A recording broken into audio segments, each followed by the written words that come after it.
আগের দিন আমরা আলোচনা করেছিলাম যে ইতিহাসের তিনটে স্তম্ভ আছে, ইতিহাস পাঠ এবং ইতিহাস চর্চার। কি কি সেটা?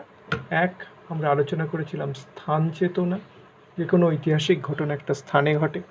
2 নম্বর আমরা আলোচনা বলেছিলাম যে কাল চেতনা, যে কোনো ঐতিহাসিক ঘটনা একটা কালে ঘটে। আর 3-এ বলেছিলাম যে এই দুটোর প্রেক্ষিতের ওপর দাঁড়িয়ে ইতিহাস যার কথা ভাবে বা যার দিকটা দেখে সে হচ্ছে মানুষ। তার মানে একটা 3 ডাইমেনশনাল ফিগারের কথা আমরা বলেছিলাম। এটাই হচ্ছে হিস্ট্রির পিলার। আজকে আমরা কাল নিয়ে আলোচনা করব। বস্তুত ইতিহাস চর্চা যেটা করে সেটা হচ্ছে স্থান এবং কালের প্রেক্ষিতে মানুষের ইতিহাস আলোচনা করে।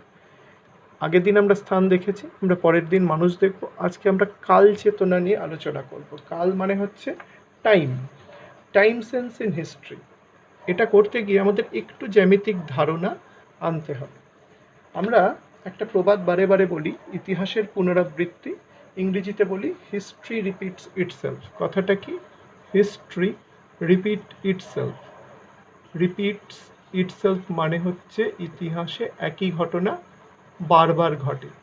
কথাটা হিস্টোরিক্যাল রেকারেন্স মানে একই ঘটনা পুনরায় ঘটাকে বলা হয়, বাংলায় বলা হয় পুনরাবৃত্তি, ইংরেজিতে বলা হয় রেকারেন্স। এই রেকারেন্সের ধারণাটা অনেকেই প্রদান করেছেন। 19 শতকে হেনরিক হেইন এবং ফ্রেডারিক নিৎসে এটাকে পপুলার করেন। এটা ফরাসি একটি শব্দ আছে ডেজা ভু, মানে one has lived with present situation before, মানে এমন একটা পরিবেশ যেটা মনে হচ্ছে আগেও ঘটেছিল আবার নতুন করে ঘটছে। এই ঘটনাটাকে মানে একই ঐতিহাসিক ঘটনা বা দুটো ঐতিহাসিক ঘটনার মধ্যে সমরূপতা বা পুনরাবৃত্তির এই ধারণা প্রাচীন গ্রিসের ঐতিহাসিকদের মধ্যে ছিল। পরবর্তীকালে পলিবিয়াস এই ধারণাকে প্রবর্তন করেন। রেনেসাঁর সময়কালে ম্যাকিয়াভেলি, তারও পরবর্তীকালে ভিকো, আর্নল্ড টয়েনবি, অনেকেই এই ধারণাটাকে প্রতিষ্ঠা করেছিলেন যে ঐতিহাসিক ঘটনার পুনরাবৃত্তি ঘটে। মার্ক টয়েনের রচনাতেও কিন্তু আমরা অনুরূপ ঐতিহাসিক ঘটনার পুনরাবৃত্তির তত্ত্বের ধারণা দেখতে পাই। বস্তুত কেন এটা হয় তার কারণ খুব সহজ। ইতিহাসকে দুভাবে দেখা হয়। ইতিহাসের সময়কে, একটি সময়কে বলা হয় রৈখিক এবং আরেকটি সময়কে বলা হয় চক্রাকার সময়ের ধারণাটা একটু উদাহরণ দিয়ে বলি। যেমন ধর হিন্দু শাস্ত্রে বলা হচ্ছে, ব্রাহ্মণ্য শাস্ত্রে সত্য, ত্রেতা, দাপর, কলি, এই যুগগুলো ফিরে ফিরে আসবে। অর্থাৎ এদের আবর্তনটা হবে সার্কুলার বা চক্রাকার। সত্যযুগ, সেখান থেকে ত্রেতা, সেখান থেকে দাপর, আবার সেখান থেকে কলির পর আবার সত্যযুগ। এইভাবে পুরো সময়টা ঘুরবে। অনেকটা আবর্তন, মানে আমরা ঋতুচক্রের যে আবর্তন দেখি সেই রকমভাবে ঘুরবে। ঠিক একই রকম তথ্যের কথা বা একই রকম ধারণার কথা জৈন সাহিত্যেও দেওয়া হয়েছে। সেখানে কি বলা হচ্ছে?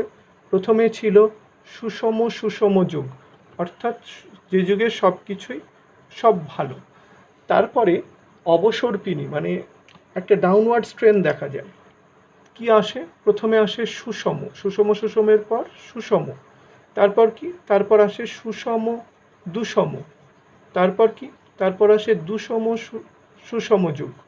তারপরে এগেন এটা পাল্টে গিয়ে দুষম, মানে আরও খারাপ। সেখান থেকে দুষম, সেখান থেকে এটা একদম সব থেকে খারাপ।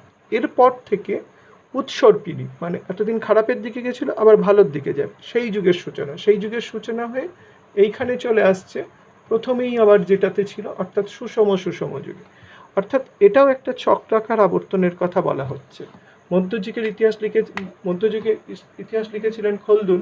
তিনি বলেছিলেন যে প্রথমে যেটা হয় সেটা হচ্ছে যুদ্ধ এবং বিজয়ের পর যেটা আসে সেটা হচ্ছে নগর গঠন হয় এবং সভ্যতার বিকাশ হয় এবং মানে বসতির প্রসার ঘটে। সব শেষে যেটা হয় সেটা হচ্ছে অবক্ষয় এবং ধ্বংস। এখানেও তিনি সাম্রাজ্যের উত্থান পতনটাকে একটা সার্কুলার মোশনের মাধ্যমে দেখানোর চেষ্টা করেছেন। প্রথমে উত্থান, তারপরে প্রসার, তারপরে ধ্বংস, তারপর আবার উত্থান, এইভাবে জিনিসটা ঘটছে। টয়েনবি অনুরূপ ধারণা দিচ্ছেন। টয়েনবি বলছেন প্রথমে জন্ম, তারপর বৃদ্ধি, তারপর ধ্বংস, মানে আবার এগেন একটা সার্কুলার কনসেপ্ট। এই কনসেপ্টটার বিরুদ্ধে অবস্থান করছে অপর একটা কনসেপ্ট, যেটাকে বলা হচ্ছে লিনিয়ার কনসেপ্ট বা সরল রৈখিক সময়ের ধারণা। এই সরল রৈখিক সময়ের ধারণাটা মূলত জুডিও খ্রিস্টান হিস্টোরিওগ্রাফির থেকে সূচনা, পরবর্তীকালে বেকন বা পাস্কাল এরা সেই ধারণাটাকে আরও বেশি জনপ্রিয় করেন। আরও বেশি জনপ্রিয় হয় আধুনিক ইতিহাস চর্চায়, বিজ্ঞানসম্মত ইতিহাস চর্চায়, বিশেষ করে প্রগতির ধারণা আসার পর। বিষয়টা একটু বোঝানো দরকার। রৈখিক সময় মানে কি? রৈখিক সময় মানে হচ্ছে সময়ের সূচনা, ধর একটা অরিজিন, এখানে যদি অরিজিন হয়, এটা অরিজিন হচ্ছে ধরা যায় ক্রিয়েশন মানে হচ্ছে মানব সভ্যতার সৃষ্টি, একদম মানব যখন থেকে মানুষ এলো, হোমোসেপিয়েন্স বা হোমোসেপিয়েন্সের আগে যদি আমরা প্রথম হোমো ইরেক্টাসে ফিরে যাই, তারপর হোমো হ্যাবিলাস হয়ে, তাহলে মানব সভ্যতার সৃষ্টি থেকে আমরা যদি ধরি, তারপর সময়টা কোনো দিকে ঘুরছে না, সোজা এগিয়ে যাচ্ছে। এটাকে বলা হয় লিনিয়ার কনসেপ্ট। লিনিয়ার মানে হচ্ছে রৈখিক, সময়ের রৈখিক ধারণা। এই ধারণা অনুযায়ী কোনো একটি পার্টিকুলার সময় আর ফিরে আসে না, সে এগোতে থাকে। হেগেল বা কান্ট বা মার্কস হয়ে এই ধারণাটাই প্রগতির ধারণা হিসেবে চিহ্নিত হয়। প্রগতি মানে সভ্যতা ক্রমশ এগোচ্ছে অতীত থেকে বর্তমান দিকে, একটা তীরের মতো, ধনুক থেকে যদি একটা তীর বেরিয়ে আসে সেরকম তীরের মতো। এবং এখানে কোনো ঘটনার কিন্তু পুনরাবৃত্তি তারা বলছেন না, অর্থাৎ একটা ঘটনার থেকে আরেকটা ঘটনা আলাদা, এবং এটা থেকেই কিন্তু ক্রোনোলজির সেন্সটা আসছে। আমি এই দুটো মূল ধারণা দিয়ে একটু বলার চেষ্টা করব যে অ্যাকচুয়ালি যদি আমরা একটা জ্যামিতিকভাবে দেখি তাহলে কি হয়। তাহলে আমরা যদি প্রত্যেকটা ঐতিহাসিক ঘটনাটাকে একটা পয়েন্ট বা একটা বিন্দু হিসেবে দেখি, ধর এটা সাপোজ টু সে একটা ঐতিহাসিক ঘটনা হচ্ছে একটা বিন্দু, এরকম বিন্দুটা যখন আমরা এরকমভাবে বিন্দুগুলোকে ফর্ম করাই, তখনই কিন্তু যেটা তৈরি হয় সেটা হচ্ছে সার্কেল। অ্যাকচুয়ালি সার্কেলটা হচ্ছে কালেকশন অফ পয়েন্টস। মানে জ্যামিতিক ব্যাখ্যাটা কি, যে একদম সেন্টার থেকে দূরত্বটা সমান। তাহলে ঐতিহাসিক ঘটনা ধরে নে সাপোজ টু সে এইখান থেকে শুরু হচ্ছে, আমরা এইখানে একটা মার্ক বা চিহ্ন দিচ্ছি, এখান থেকে ঐতিহাসিক ঘটনাটা শুরু হচ্ছে, তার মানে দিস ইজ আ পয়েন্ট। এবার এই পয়েন্টটা ঘুরতে লাগলো, ঘুরতে ঘুরতে ঘুরতে ঘুরতে পয়েন্ট তৈরি হতে লাগলো, এবং হতে হতে হতে আবার ফিরে এলো। চক্রাকার ধারণা অনুযায়ী আবার ফিরে আসার পর এই পয়েন্টে যখন পৌঁছচ্ছে, তখন আবার পুনরায় ঐতিহাসিক ঘটনার পুনরাবৃত্তি ঘটছে। কিন্তু এখানে একটা চলকে তারা ভুলে যাচ্ছেন, একটা ভ্যারিয়েবলকে তারা ভুলে যাচ্ছেন। এই পয়েন্টটা ধরে নে T1 টাইমে ড্র করা হচ্ছে। So this is a incident which was occurring in T1 time T1।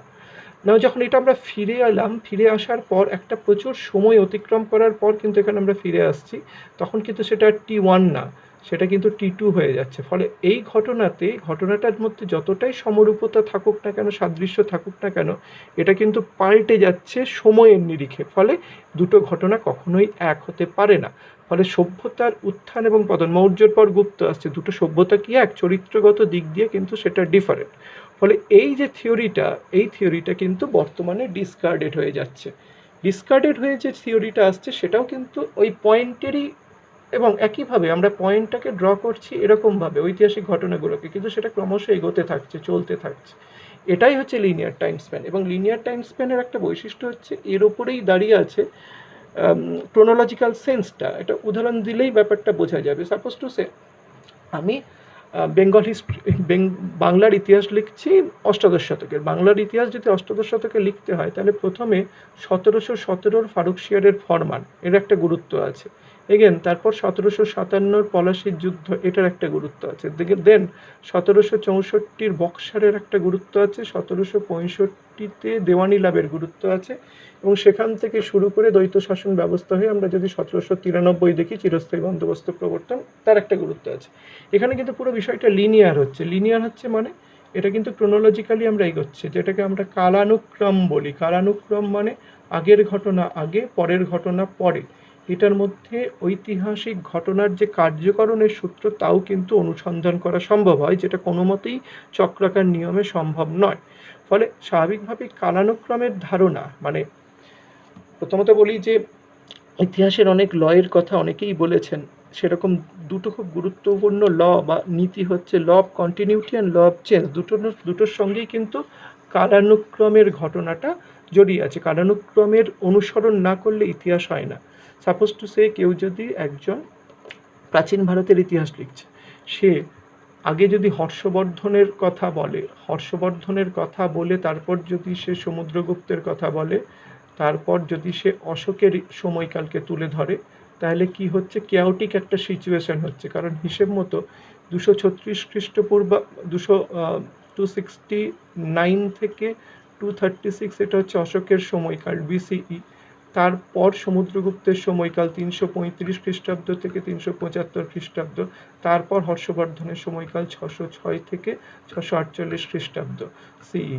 এখন এই যে জিনিসটা তখন কিন্তু থাকছে না, ফলে একে একে দিয়ে, একে দুইয়ে দিয়ে, একে যদি তিনে দিই ক্রোনোলজিক্যাল অর্ডারে, তাহলে কিন্তু হিস্ট্রিটা ভুল হয়ে যাচ্ছে। ফলে time sense is the most valuable thing in history. মানে টাইম সেন্স ছাড়া কিন্তু ইতিহাসকে সঠিকভাবে অনুধাবন করা এবং পাঠ করা কোনোটাই যায় না, প্রকাশও করা যায় না। পাঠ বা প্রকাশ দুটোই কিন্তু বিচ্যুতি ঘটে। ঠিক স্বাভাবিকভাবেই আমাদেরকে যেটা করতে হয় সেটা হচ্ছে যে একটা টাইম লাইন ড্র করে নিতে হয়। ইতিহাসের ক্ষেত্রে আমরা কিন্তু প্রথমেই যেটা করি, একটা টাইম লাইন বা সময় সারণী করে নিই এবং সময় সারণীর ভিত্তিতেই ইতিহাসটাকে লেখা হয়। এই হচ্ছে টাইম সম্বন্ধে ধারণা। এবার বলি যে টাইম সম্বন্ধে ধারণাটাকে আমরা করি কি, আমরা যুগের ধারণা আনি। যুগ, প্রথমে হচ্ছে যুগ বা কাল, প্রাচীনকাল বা প্রাচীন যুগ, মধ্যযুগ বা মধ্যকালীন সময় বা তুর্ক আফগান যুগ, এরকমভাবে করি। এটা দাঁড়িয়ে থাকে কিসের ওপর? দাঁড়িয়ে থাকে কিন্তু বর্ষ গণনার ওপর। বর্ষ গণনাটা কীভাবে হয়? সাম্প্রতিককালের সবথেকে গুরুত্বপূর্ণ বা জনপ্রিয় বর্ষ গণনাটা কি? সেটা হচ্ছে CE, মানে কমন এরা। যীশুখ্রিস্টের জন্মের পরে, খ্রিস্টান এরা বা কমন এরাটা জন্মের পরের সময়কাল, আর আগের সময়কালটা থেকে দেখার জন্যে আমরা কাউন্ট করি BCE, বিফোর কমন এরা। আগে এটাকে আমরা বলতাম বিফোর ক্রাইস্ট, আর পরবর্তীকালটাকে বলতাম AD, মানে অ্যানো ডোমিনি। বাংলাতে খুব সহজ, এটাকে বলা হয় খ্রিস্টপূর্বাব্দ, যীশুখ্রিস্টের জন্মের আগে, আর যীশুখ্রিস্টের জন্মের পরেরটাকে বলা হয় খ্রিস্টাব্দ। এটাই আমরা মনে রাখবো, এটা মনে রাখা সহজ হবে। এবার এই যে খ্রিস্টপূর্বাব্দ বা খ্রিস্টাব্দের ধারণাটার মাধ্যমে কিন্তু সময়টাকে ধরে রাখার চেষ্টা হয় লিনিয়ার পদ্ধতিতে। আর আর্কিওলজিক্যাল টাইমের ক্ষেত্রে আরেকটা শব্দ ব্যবহার হয়, বিলো প্রেজেন্ট, বর্তমান থেকে কত বছরের পুরনো। ধরে নে হাথনোরা, মানে মধ্যপ্রদেশের হাথনোরাতে 5 লক্ষ বছর পুরনো একটি মানুষের মাথার খুলি পাওয়া যাচ্ছে। এবার এই যে 5 লক্ষ বছর পুরনো, মানে আজ থেকে 5 লক্ষ বছরের পুরনো, মানে খ্রিস্টাব্দের গণনা যদি হয় তার সঙ্গে 2000 বছর কমে যাবে, আর কিছুই না। তাহলে বিলো প্রেজেন্টটা হচ্ছে আর্কিওলজিক্যাল ডেটিংয়ের পদ্ধতি, আর BCE আর CE এ দুটো হচ্ছে হিস্টোরিক্যাল ডেটিংয়ের পদ্ধতি। এবার প্রাচীন যুগে অনেক রকমের অব্দ ছিল, যেমন ভারতবর্ষেই শকাব্দ ছিল, বিক্রমাব্দ ছিল। বিক্রমাব্দ 58 খ্রিস্টাব্দের সূচনা, শকাব্দের সূচনা হয়েছিল আরেকটু আগে। ফলে এইগুলো কিন্তু প্রাচীন ভারতে বা বিভিন্ন দেশের তাদের নিজ নিজ পদ্ধতির বর্ষ গণনা আছে, কিন্তু এটাই সবথেকে গুরুত্বপূর্ণ বর্ষ গণনা। এই বর্ষ গণনাটা করা হয় বা অব্দ গণনাটা করা হয় যাতে করে ইতিহাসটাকে সঠিকভাবে ক্রোনোলজিক্যাল অর্ডারে সাজানো যায়, এবং সেই ক্রোনোলজিক্যাল অর্ডারটা কিন্তু নির্ভর করে কিসের ওপর? সম্পূর্ণভাবে কিন্তু এই লিনিয়ার টাইম স্প্যানের ওপর, অর্থাৎ সরল রেখাতে সময় এগোচ্ছে। এই আমরা শুরু কোথায় তবু অনুধাবন করতে পারি যে মানব সভ্যতার সূচনা থেকে, শেষ কিন্তু আমরা জানি না। ফলে ইতিহাস এগিয়ে যাচ্ছে এবং সেখানে ইতিহাসের মাধ্যমে যে কোনো পয়েন্ট অফ টাইম, ধর বলে নে এটা হচ্ছে প্রেজেন্ট, প্রেজেন্টের সঙ্গে পাস্টের একটা যোগাযোগ হচ্ছে। পাস্টকে এনাক্টমেন্ট, হিস্টোরিক্যাল এনাক্টমেন্টের মাধ্যমে এখানে পুনঃস্থাপনের চেষ্টা হচ্ছে, এখান থেকে পাস্টটাকে দেখার চেষ্টা হচ্ছে যাতে করে আমরা ফিউচারটাকে মোটামুটি একটা প্রেডিক্ট করতে পারি। So this is history. মানে ইতিহাসে যেটা হয় সেটা হচ্ছে কালের উপর দাঁড়িয়ে গোটা জিনিসটাকে বিচার বিশ্লেষণ করা হয়। স্থান, কাল এবং পাত্র, তার মধ্যে আমরা আগের দিন স্থানের আলোচনা করেছিলাম, আজকে কালের আলোচনা করলাম, এবং পরের দিন আমরা যেটা করব দ্যাট ইজ আমরা কাকে নিয়ে ইতিহাস কথা বলে, অর্থাৎ মানুষের আলোচনা। আজ এই পর্যন্ত।